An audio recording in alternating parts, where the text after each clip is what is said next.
Hai teman-teman, pada video kali ini aku akan bercerita tentang kehidupan aku yang udah aku jalanin di asrama ketika aku duduk di bangku SMA.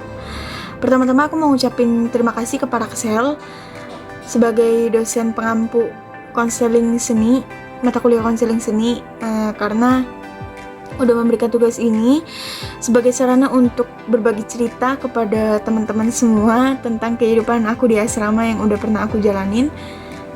Nah, langsung aja. Oh iya, nanti cerita yang aku ceritain ini bakal aku kaitkan dengan salah satu teori pendekatan konseling dan salah satu teknik dari konseling seni. Oke, cekidot, langsung aja ya aku cerita. Nah, tinggal di asrama itu udah jadi keputusan aku. Sekolah di asrama itu udah menjadi keinginan aku dari aku kecil. Pengen banget emang sekolah di luar kota. Dan akhirnya terwujud pada saat aku SMA. Salah satu alasan kenapa aku memilih asrama itu emang pengen dikenal sebagai diri sendiri, mau menemukan jati diri gitu. Karena selama ini selalu dikenal sebagai adik dari siapa atau anak dari siapa. Karena dari TK sampai SMP itu aku satu sekolah sama kakakku dan ibuku juga ngajar di sekolah itu gitu. Jadi pasti orang-orang tuh taunya aku sebagai anaknya dari siapa atau adiknya dari siapa gitu. Jadi aku dikenal karena orang lain, bukan karena diri aku sendiri. Jadi pengen banget suatu hari tuh kayak dikenal sebagai diri sendiri. Akhirnya aku memutuskan untuk bersekolah di asrama dan terwujud, puji Tuhan. Seneng bisa sekolah di asrama, apalagi udah menjadi cita-cita dari lama. Seneng banget punya teman-teman yang baik, seru, asik, lucu. Seneng banget pokoknya, apalagi teman-teman angkatanku tuh kompak banget. Dan seneng banget punya pembimbing yang sebagai orang tua ya di asrama, sebagai wali, yang perhatian juga, yang baik banget walaupun tegas tapi hebat banget. Sampai sekarang masih komunikasi juga sama pembimbingnya. Terus seneng juga waktu itu punya keluarga angkat di asrama yang sampai sekarang juga masih komunikasi. Keluarga angkat yang baik banget, yang perhatian banget, sayang banget sama aku, selalu nge-backup aku kalau misalnya aku ada masalah, terutama masalah dalam belajar ya atau akademik. Itu aku selalu dibantu sama senior-senior di keluarga angkat aku. Nah, ya itu tadi, seneng banget. 1 tahun, 2 tahun aku lewatin dengan enjoy. Cuman masuk ke kelas 11 semester 2 itu udah ngerasa mulai kangen rumah, mulai homesick.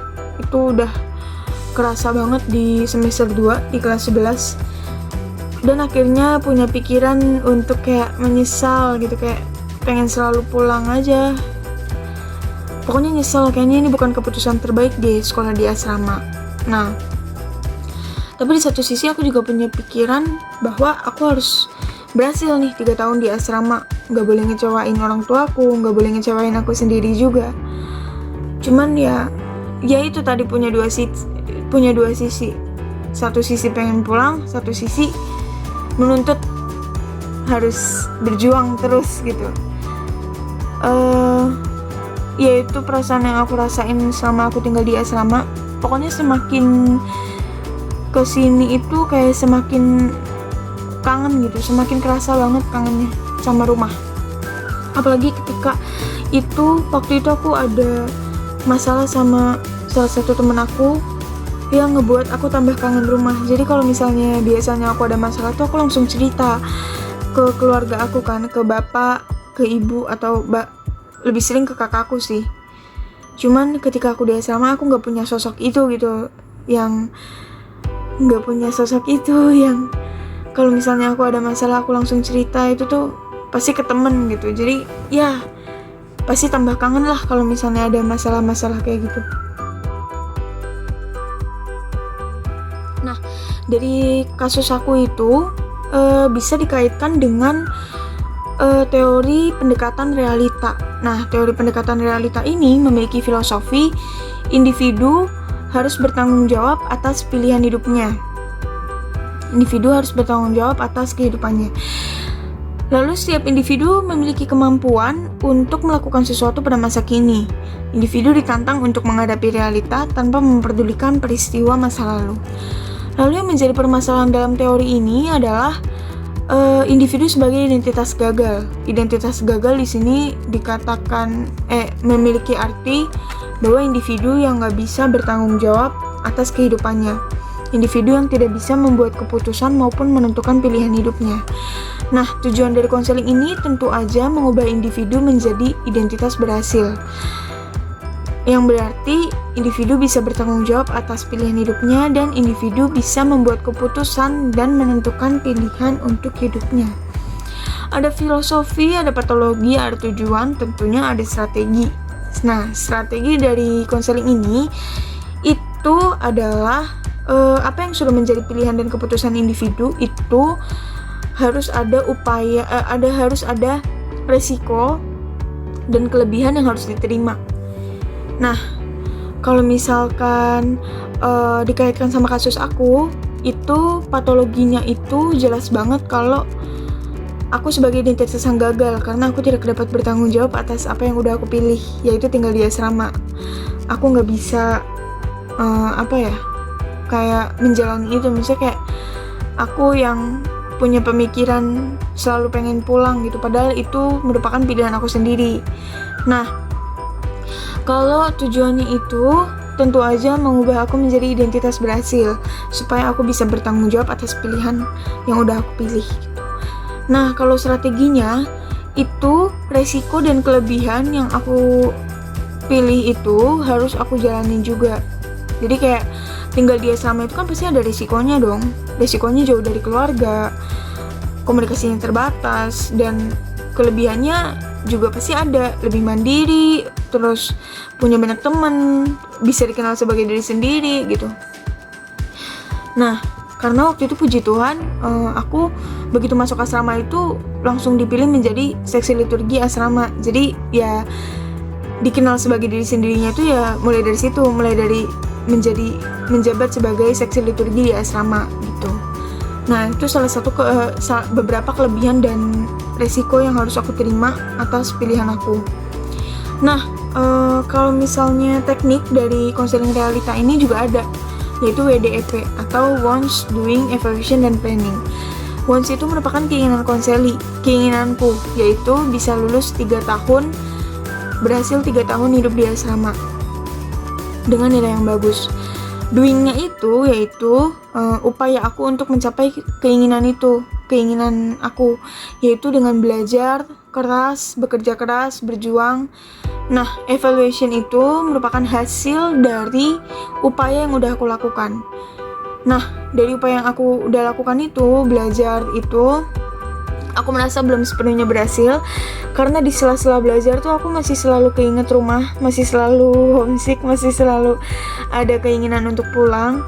Dan kalau planningnya itu merupakan rencana yang bakal aku lakuin untuk mencapai keinginan aku. Misalnya aku akan lebih terus berjuang lagi atau memperbanyak kegiatan biar sibuk gitu, biar kalau misalnya emang keinget keluarga nggak terlalu larut dalam kesedihan gitu. Itu yang menjadi planning. Nah, kalau teknik dari konseling seni yang aku gunain di kasus ini itu adalah Visual Art in Counseling. Visual Art in Counseling ini merupakan seni terapan konseling yang diterapkan pada proses konseling. Jenis-jenisnya itu ada pada proses konseling. Jenis-jenisnya itu ada menggambar, melukis, fotografi, sculpture, dan ada kolase. Nah, jenis yang aku ambil di sini itu adalah sculpture ya. Sebenarnya semuanya bisa diterapin. Jenis-jenis dari beberapa jenis itu tuh tujuannya untuk mengetahui perasaan dan apa yang menjadi pikiran konseli gitu. Jadi semuanya tuh bisa diterapin. Misalnya kasus aku ini diterapin pakai jenis yang sculpture tadi ya. Sculpture itu di sini artinya membentuk. Nah, ini bisa konselor memberikan suatu benda yang bisa dibentuk seperti plastisin atau lilin, tahu kan teman-teman? Nah, itu diberikan kepada konseli.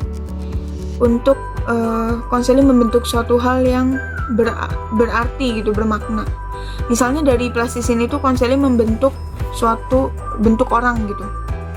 Nah, nanti ketika ditanya konselor, dia bisa tuh menceritakan, ini bentuk orang yang aku bentuk ini tuh, ini adalah mama, aku kangen mama gitu. Nah, itu bisa banget diterapkan pada konseling. Atau contoh lain bisa kita menerapkan kolase. Nah, kolase itu beberapa potongan gambar itu diberikan kepada konseli untuk disusun menjadi suatu bentuk yang bermakna juga.